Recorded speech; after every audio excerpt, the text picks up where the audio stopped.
Hello, y'all. Welcome to Better Than Food Book Reviews. I'm your host, Cliff Sargent. I was all over the place this last month. Hope you are doing well. I hope you and your friends and your family all had a great Thanksgiving. Mine was decadent, almost to the point of pornographic. It was delicious. So, a while ago I got a very polite and lengthy request from a fan. And I thought to myself, he's absolutely right. More and more in my life, I'm confronted with men who are waiting to die. So this was a perfect time to read Molloy, Malone Dies, and The Unnameable by the Irish playwright and novelist, Mr. Samuel Beckett. Speaking of death, I really do hope that death is something akin to either sleeping or a DMT trip. Because if there's any consciousness or any free thought or train of thought that remotely resembles a Samuel Beckett novel, I dread death with every ounce of my body. Because it will be exhausting. And the worst part of it is, I won't be able to kill myself. Oy vey. Beckett's style is so strikingly original, it reminds me of the music of somebody like Derek Bailey, who was this improvisational jazz guitarist, free jazz guitarist, or I think he or avant-garde, or whatever you would like to call it. I think he called his music non-idiomatic, which was he had a really dry sense of British humor. So the first knee-jerk reaction to listening to Derek Bailey's work for the first time would probably be one of horror that's followed by laughter. You hear this guitar player mutilating the instrument in the only vague style your mind can kind of latch onto as it's grasping in the free improvisational air, so to speak, is something like a Django Reinhardt, but as if like somebody's like kind of like stripping the 45 into pieces slowly, bit by painful bit. But then it hits you, and it's striking, and it's luscious, and it's almost fucking seductive. It's decadent, right? But then you have like these subtleties and the tones and this incredible amount of control. And these striking details and noises that are found in the jarring, discordant chords. There's this real energy that's flooding out of the music. It's harsh at first, but then it's sort of intoxicating. Like cigarette smoke drifting off of this beautiful woman's lips in a 1940s film noir. Nighttime music for bitterly anxious lovers. I mean, take one listen to ballads and tell me it's not, at least in part, sultry and sad and sexy. Like stupefying might be a good one-word descriptor. So enough with Bailey and back to Beckett. I can't sum up the narratives of these three, and I'm not going to try, so I'm going to try and give you a taste of some examples, the kinds of sentences that you'll find herein. I'll give you a little bit of context, but mostly I'll leave it to you to decide whether or not it's up your alley, because there's nothing like it. Accessible, of course, as you might have guessed, is not a word I would use to describe the three novels of Samuel Beckett. Molloy, the first of the three, is divided into two parts. The first dealing with the character who may be named Molloy, easily the most humorous of the three books. The second part of the first one is dealing with a character named Jacques Morin who is looking for Molloy, in theory, along with his younger son who eventually abandons him. Maybe. It could be that Molloy has committed a crime, but maybe not. It doesn't really matter when you have lines like these. For example, in part one of Molloy, "Now, men, I have rubbed up against a few men in my time, but women? Oh, well, I may as well confess it now. Yes, I once rubbed up against one. I don't mean my mother. I did more than rub up against her. And if you don't mind, we'll leave my mother out of all of this. But another who might have been my mother, and even I think my grandmother, if chance had not willed otherwise. Listen to him now talking about chance. It was she made me acquainted with love. She went by the peaceful name of Ruth, I think, but I can't say for certain. Perhaps the name was Edith. She had a hole between her legs. Oh, not the bung hole I had always imagined, but a slit. And in this I put, or rather she put, my so-called virile member, not without difficulty, and I toiled and moiled until I discharged or gave up trying or what was begged by her to stop. A mug's game, in my opinion, and tiring on top of that in the long run. But I lent myself to it with a good enough grace, knowing it was love, for she had told me so. She bent over the couch because of her rheumatism, and in I went from behind. It was the only position she could bear because of the lumbago. It seemed all right to me, for I had seen dogs, and I was astonished that she confided you could go about it differently. I wondered what she meant exactly. Perhaps, after all, she put me in her rectum. A matter of complete indifference to me, I needn't tell you. But is it true love in the rectum? That's what bothers me sometimes. Have I never known true love after all? She too was an eminently flat woman, and she moved with short, stiff steps, leaning on an ebony stick. Perhaps she too was a man, yet another of them, and in that case surely our testicles would have collided while we writhed. Perhaps she held hers tight in her hand on purpose to avoid it. She favored voluminous, tempestuous shifts and petticoats and other undergarments whose names I forget. They welled up in frothing and swishing, and then, Congress achieved, broke over us in slow cascades. And all I could see was her taut yellow nape, which every now and then I set my teeth in, forgetting I had none. Such is the power of instinct. We met in a rubbish dump, unlike any other, and yet they are all alike, rubbish dumps. I don't know what she was doing there. I was limply poking about in the garbage, saying probably, for at that age I must still have been capable of general ideas. This is life. She had no time to lose. I had nothing to lose. I would have made love with a goat to know what love was. She had a dainty flat. No, not dainty. It made you want to lie down in the corner and never get up again. I liked it. It was full of dainty furniture. Under our desperate strokes, the couch moved forward on its casters. The whole place fell about our ears. It was pandemonium. Our commerce was not without tenderness. With trembling hands, she cut my toenails, and I rubbed her rump with winter cream. This ideal was of short duration. Poor Edith. I hastened her end, perhaps. Anyways, it was she who started it, in the rubbish dump, when she laid her hand upon my fly. More precisely, I was bent over among a heap of muck. So this is a particularly bizarre anecdote right out of here of this guy's sexual escapades, kind of, but it was just like, it's so funny and weird, and it's kind of fun to read it out loud as fast as possible. Obviously, it's bizarre and humorous and kind of like sick and like insane. You are so stimulated by the chaotic roads of text that are leading in all these different directions. It's kind of like staring at the Tokyo metro map for the first time and simultaneously going, ooh, shiny, and also, oh my god, I'm gonna die at the same time, you know? It is an emotionally and intellectually taxing endeavor, but obviously with the lines like I just read, it's so bizarre that it ceases to be boring. It is not a book that you can simply rush through, or maybe it is a book that you can simply rush through. I mean, your eyes do certainly glaze over if you're not in the right space.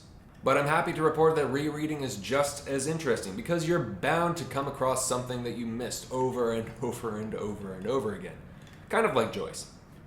No, there's not much to be said for night either, but compared to the day, there is much to be said for it, and notably compared to the morning, there is everything to be said for it. For the night purge is in the hands of technicians for the most part. Day is the time for lynching, for sleep is sacred, and especially the morning, between breakfast and lunch. My first care then, after a few miles in the desert dawn, was to look for a place to sleep, for sleep too is a kind of protection, strange as it may seem. For sleep, if it excites the lust to capture, seems to appease the lust to kill. There and then and bloodily, any hunter will tell you that. For the monster on the move, or on the watch, lurking in his lair, there is no mercy, whereas he, taken unawares, in his sleep, may sometimes get the benefit of milder feelings, which deflect the barrel, sheath the kriss. For the hunter is weak at heart and sentimental, overflowing with repressed treasures of gentleness and compassion, and it is thanks to this sweet sleep of terror or exhaustion that many a foul beast, and worthy of extermination, can live on till he dies in the peace and quiet of our zoological gardens, broken only by the innocent laughter, the knowing laughter of children and their elders, on Sundays and bank holidays. And I, for my part, have always preferred slavery to death. I mean being put to death. For death is a condition I have never been able to conceive to my satisfaction, and which therefore cannot go down in the ledger of weal and woe. Whereas my notions on being put to death inspired me with confidence, rightly or wrongly, and I felt I was entitled to act on them in certain emergencies. Oh, they weren't notions like yours, they were notions like mine, all spasms, sweat, and trembling, without an atom of common sense or lucidity, but they were the best I had. Yes, the confusion of my ideas on the subject of death was such that I sometimes wondered, believe me or not, if it wasn't a state of being even worse than life. A little context works well for the trio of novels. Beckett was an Irish writer who resided mostly in Paris throughout his life, where he was an instructor and a researcher for people like James Joyce, who he was a big fan of. Apparently, he was even courted by Lucia Joyce, who was James's daughter, whom Beckett outright rejected as she was gradually succumbing to schizophrenia, and that did not make Beckett, who was only 23 at the time, very popular with the Joyce family. Later on in the 1930s, his father died and he began seeing an analyst. Then later on, he was stabbed and almost killed by a pimp named Proudhon, who, when asked what his motivation was by Beckett in court, Proudhon simply replied, "Je ne sais pas, monsieur, je m'excuse." Eventually, Beckett dropped the charges in part because he kind of liked the guy. All of this is before the war. During the war, Beckett joined the French resistance as a courier and was almost caught several times by the Gestapo and had to kind of hide out in these villages in the south of France with his wife, or the woman that he was seeing. He also gave Andre the Giant rides to school in the back of his pickup, because Andre's dad apparently used to play cars with Samuel, and Andre was too big to ride the school bus. They mostly talked about cricket. Or so I've been told. So next on to number 2, Malone Dies. As you could probably guess, Malone Dies deals with the death of a man from his perspective. Who sometimes sometimes to describe in great detail his mind unraveling itself. Losing itself. Again, maybe. Nothing is certain in Beckett's novels, right? Truth and certainty are the enemy here. Answers are the enemy. That's definitely something you have to understand if you're going to take this on. You're going to get no answers about anything. Nothing is solid. It's all Beckett-y. In fact, it's very similar to real life. But Malone, this dying character, seems to be, or at least it's implied that he is a murderer, at least to some degree. Which, far from the humor of Molloy, begins to take on this really demented quality. You don't know if he's killed people, is killing people in some instances, or just has in the past, or what's going on, you know. But that strange humor even infiltrates the darkest parts. There's a man that Malone is talking about, a man named Saposka, and he changes his name after getting frustrated with it right in the middle of discussing him, which I think is just fucking hilarious. Caught me completely off guard. Saposka he calls Sapo for short. But to pass on now to the garments that really matter, subjacent and even intimate, all that can be said is that this, for the moment, is delicate ground. For Sapo, no, I can't call him that anymore, and I even wonder how I was able to stomach such a name until now. So then for McMahon, that's not much better, but there's no time to lose. For McMahon might be stark staring naked under this surtout, for all anyone would be any the wiser. The trouble is that he does not stir. Since morning he has been here, and now it is evening. The tugs, their black funnels striped with red, tow to their moorings the last barges freighted with empty barrels, and on and on and on and on. I mean, he just switches it. He changes his name to Big Man now. Now it's McMahon. Okay, no problem. We just you must accept everything that he says, point blank, right away. He just throws his character out and renames him, which I think is wonderful. I mean, stuff like that just kills me. It reinforces the unimportance of this traditional structure within this style that he's created, that is entirely unto himself. The weariness that you feel with this dying character is profound. You're begging for rest by the end. The Unnameable is the highest pitch, the climax, the explosion of all the earlier themes that have been presented. Maybe my favorite, if just for the famous passage at the end, which accurately describes what it feels like to feel human most of the time, at least to me, or the process of being human. You may disagree, and it doesn't matter. I'm doing my best and failing again, yet again. I don't mind failing, it's a pleasure, but I want to go silent. Not as just now, the better to listen, but peacefully, victorious, without ulterior object. Then it would be a life worth having, a life at last. My speech-parched voice at rest would fill with spittle. I'd let it flow over and over, happy at last. Dribbling with life, my pensum ended in the silence. I must have spoken, of a lesson. It was pensum, I should have said. I confused pensum with lesson. Yes, I have a pensum to discharge before I can be free to dribble, free to speak no more, listen no more, and I've forgotten what it is. There, alas, is a fair picture of my situation. I was given a pensum at birth, perhaps, as a punishment for having been born, perhaps, or for no particular reason, because it is like me, and I've forgotten what it is. But was I ever told? Squeeze, not too hard, but squeeze a little longer, and this is perhaps about you and your goal at hand. After 10,000 words, well, let us say one goal. After it there will be others. Speak yes, but to me. I have never spoken enough to me, never listened enough, never replied enough to me, never had pity enough on me. I have spoken for my master, listened for the words of my master, never spoken. Well done, my child, well done, son. You may stop, you may go, you are free, you are acquitted, you are pardoned, never spoken. My master. There is a vein I must not lose sight of. But for the moment my concern, but before I forget, there may be more than one. A whole college of tyrants differing in their views as to what should be done with me, in conclaves since time began, or a little later, listening to me from time to time, then breaking up for a meal or a game of cards. My concern is with the pensum, of which I think I may safely say without loss of face that it is in some way related to that lesson I too hastily proclaimed, too hastily denied. You know, it's great to just read this out loud. I mean, it's a lot more interesting to read out loud than it is to just read silently for on a plane or in a cafe, for example. You're really not getting the full Beckett. You can do it in an Irish accent too if that suits you. So again, the questioning is most prevalent in the unnamable, the absurdity of existence, or whatever you would like to call it. The real cut to the jugular is found in the unnamable. God, life, death, failure, the weight of existence, etc. And it's magnificent, I think. Today, I think it's magnificent. Tomorrow, I don't know what happens. I can't even remember if there was a period in all three of the novels.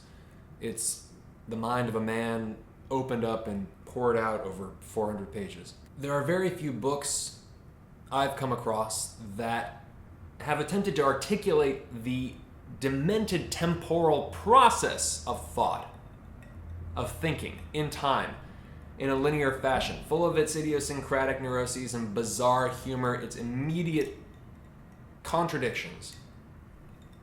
Logic, anti-logic, rationality, and irrationality, all in one, unedited, almost. Or feeling like it's unedited, just one long pissing stream. Truth is unimportant. Understanding is unimportant. Okay, maybe that's not true. Or maybe that's incorrect. Maybe illustrating the process wherein we attempt to reach the truth and understand it, but never do, is important. And the intensity of the process is important. The continuation of pushing the boulder, Sisyphus style, right? For fucking ever. Because the truth of ourselves never actually manifests until we're dead. And even then, the truth for whom? The truth to whom? Certainly not us. Because we're dead.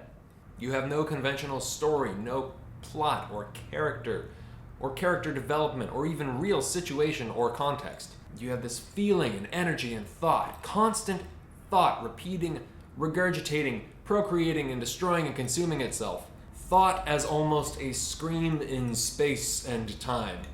The articulation of thought used as a weapon in combat, seeking an answer or some sort of meaning. Desperately grasping with the foundation that is endlessly crumbling. Or like a fish that is constantly slipping out of your hands as soon as you try and grasp it. It is the thought of the dying, of the isolated, of the positively insane. It's like the religiously prophetic ramblings of a crazy homeless person. And I wake up to those sermons on a daily basis so I can attest, yes, it's similar, if not a little more sophisticated and often less humorous. It acts like this vicious interrogation of one against oneself, mistrustful and anxious and paranoid, frightened, right? Not to spoil the ending or anything, but there's this wonderful clip of Jack McGowan reading the very famous lines of The Unnameable in a voice that is near breathless, hurried, frightened, and erratic, kind of like I was doing. And the pace and tone and timbre and cadence is very close to the one I had in my head while reading it. I don't know, it's interesting why we read it so fast, but that's kind of like how the text reads, right? Like it's supposed to go very, very fast, like thought itself, So there's a link for that down below, and there's also this love letter to Beckett, sort of, from Harold Pinter, where he reads a letter detailing his thoughts on Beckett when Pinter was 24, and where he reenacts for stage, again, the last part of The Unnameable. It's adorable in kind of like a black turtleneck sort of way, but, So while you have like Waiting for Godot and this sort of elitism and snobbery in the theater crowd that's really kind of heralding Beckett's stuff, I think that these novels, despite that, are absolutely worth a go. If only because there isn't really anything like them. I mean, maybe parts of William S. Burroughs or Pierre Guyetta. But where can we find that voice on the edge of sleep that serves only to worry you and keep you up until 4 a.m., right? The voice hoarse with fatigue that wants to give up but doesn't know how. Where can you find that better manifested than in a Samuel Beckett novel? Nowhere will you find that more accurately portrayed. And you'll be sick of it. In the best way possible. So speaking of Ireland, I'm going to be in Dublin in January. You know, what should I do? Where should I eat? And above all, where should I drink? Books make an excellent gift for Christmas, and I'd really appreciate it if you follow any of these Amazon affiliate links in the description boxes of my videos. It doesn't matter what you buy. It doesn't have to be the books that it links to. You could just click on it and you could go and buy other stuff on Amazon. Anything that you buy after following the link, I will get a kickback from. So I'd really appreciate it if you're going to go and do some gift shopping or buy some books. Yeah, would really appreciate that. Thank you very much. Please subscribe and donate on Patreon if you can. Really appreciate it. Much more stuff coming. Like I said, I'm back for a little bit, so I'm going to try and get more videos out. It's December before I get shifted again. Always remember what Samuel Beckett said. I love this. When you're in the shit up to your neck, there's nothing left to do but sing. And at your holiday Christmas parties, please always remember the Gospel of John. If you go home with someone and they don't have any books, don't fuck them. Happy holidays.